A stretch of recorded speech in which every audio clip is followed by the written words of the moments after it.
was a neat idea. Okay, cool. What drew you into actually participating? Well, you know, I saw, because I walked through here a lot, and I saw just that there was like a trail set up.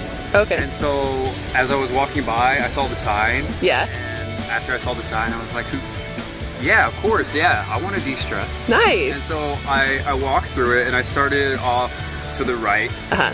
And you know, just starting with the frame, it was cool to see just that perspective. But what really got me, I must say, one of the frames that was set up, it's the one by the Lobo. Oh yeah. For some reason, I decided to kind of like look into that frame, of course, and that, you know, it almost made me feel like I was going into that scene, like almost becoming a part of that scene. And very cool. Come out and you're not a part of it anymore. Okay.